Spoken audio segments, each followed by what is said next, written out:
But let's talk about new business development and selling. We've talked a lot about intention and focus and 1%, but is there a value to not planning in sales? Is there a value to it? How many of you think there's a value to it? The nicest thing about not planning and selling is that failure comes as a complete surprise and is not preceded by a period of worry and depression. So we have to, if we're going to execute at 100%, 101%, we've got to have a plan, right? We've got to have a strategic plan that we can execute against, a daily plan. But what are some of your rock FOC mantras, sales mantras? What are they? Every client, every time. Every second counts. Nobody's going to die. What else? Sales is top of the funnel, right? Sales is top of the funnel. Bring new stuff into the funnel. Attitude controls your outcome. Those are just a couple that Rock Ventures FOC team members espouse each and every day. But using sports analogies, you've probably heard it, it's been around for 50 years. Nothing happens in any organization until somebody sells something. The closest thing to competitive sport in business is selling, because the numbers don't lie. Numbers aren't everything, but it shows you where you are. Now, if I were at the casino last night and I was playing blackjack, I would like to increase the odds, but I can't. But I played blackjack because that's one of the greatest odds in my favor of games of chance in a casino, right? So selling can be a game of chance at times. Wouldn't we like to increase our odds? This is factual data from Forrester Research.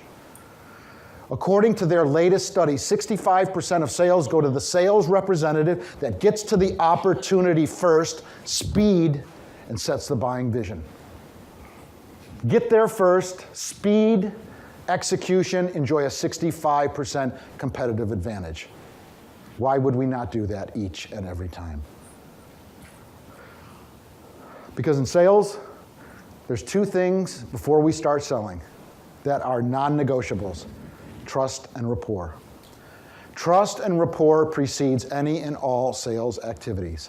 They have to trust you, and you have to build some sort of rapport. How can we build rapport in selling? Do we make cold calls? No. We make warm calls. The two prerequisites to a warm call: research and preparation. In today's data-driven world, LinkedIn, search, what else? Spend 30 seconds or 2 minutes to have some discussion points, data points on building trust and rapport. Successful salespeople make a habit of doing things unsuccessful salespeople will not do. Let me repeat that. Successful salespeople make a habit of doing things unsuccessful salespeople will not do. What is your professional definition of selling? Help me out here. When you think of professional selling, new business development, what do you think about? Some words, adjectives, help me out. Trust. What else? Relationships. What else? Be prepared. Preparation. What else? Value. Articulate value. Because in one of the handouts that was in my book that you have, and I will be collecting the $15.95 as you exit, what were one of the key takeaways from those two inserts? When in doubt, read the handout. Vendor or partner? What do we want? Excuse me? Partner. How about this as a definition? Selling is a process of identifying and filling customers' needs and wants, but at the end of the day, creating and articulating value from the client's perspective. We're really not salespeople anymore. We've got so much data. We should be deep and steep in business acumen, where we can solve their problem by our solutions. Find my pain, go to my website, drill down, look at press releases. If it's a public company, how many of you sell to public companies? How many of you are shareholders in those public companies? Why would you not buy one share of stock? And if you can't get an appointment with the C level or the VP level, You call into the Office of Investor Relations and you do your homework, you read the 10K, the 10Q, you find the areas of pain, and the dialogue is different. You've extricated yourself from the herd.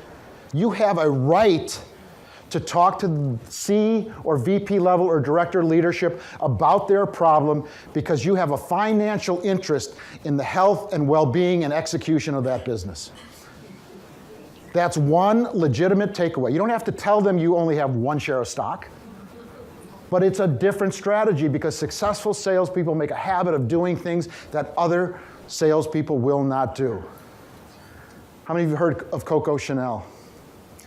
A woman before her time, a gifted designer, but a brilliant businesswoman. You know what she said? You have to be different to be remembered. Why do the sales, new biz, dev, herd mentality?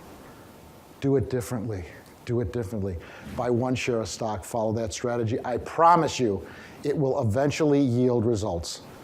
Case in point, Fortune Brands, they own Jim Beam, FootJoy, Lincolnshire, Illinois. I bought a share of stock. I talked to his executive assistant. The gentleman, it's about 20 years ago, he called me back at 6:30 a.m. on a Saturday morning. It works. It works. Key question. What are the key factors that distinguish top sales professionals or biz dev executives from everyone else? What are they? Discipline. I love it. What else? Passion. Passion. Fire in the belly. What else? Follow through. What else? Accountability. Attitude. Good hygiene.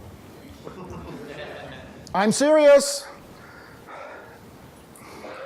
Go buy something for a Saturday afternoon. Looking at their phones, you know, is that lettuce in your tooth? Or chicken tortilla? Seriously.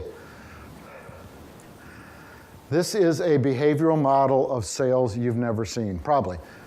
It's from Integrity Selling. I am a certified integrity selling facilitator. In the center is a company that espouses awesome, honest, authentic value. Also in that circle is your value as a sales professional, coming from a place of hard work, honesty, integrity, passion, being genuine. Company linkage, sales rep linkage. Whoops. And then you get fired. Fade to black. Values. What are your commitment to new business development activities? Do you have a belief in Rock Ventures, in the 120 FOCs? I certainly believe that Martine does. I certainly believe that Taylor does. Taylor and I sat for over an hour after my 2-hour culture tour. He's passionate. His life is being an ambassador. Masters in culture. Belief in the product, the company. An accurate view of their abilities, an accurate view of selling. Gaps create inner conflict that undermine performance and results. Sales congruency. Do you have it? Because at the end of the day, I don't care what your educational pedigree is. I shared a little bit about that. These are the 4 things, the non-negotiables, to be successful in selling today. Strong goal clarity, high achievement drive, healthy emotional intelligence, and excellent social skills. What one of these 4 is the multiplier to selling success? I heard it, high achievement drive. Fire in the belly, high achievement drive is the multiplier of sales success. Because in sales, we talked about time. Donna talked about time, being hyper-focused on time. The most precious commodity we have as human beings is time. Even more so as sales professionals. You can't control time. I can't look at my watch and say, tick slower. All we can do is control ourselves with respect to time. What's your selling time worth?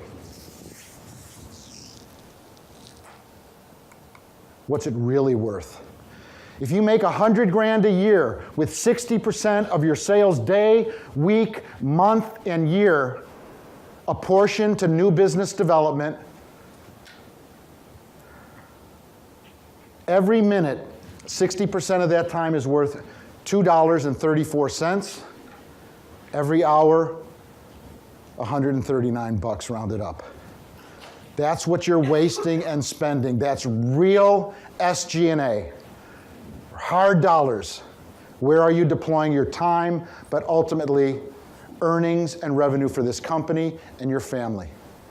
Don't cheat yourself. Hyper-vigilant, hyper-focus on time.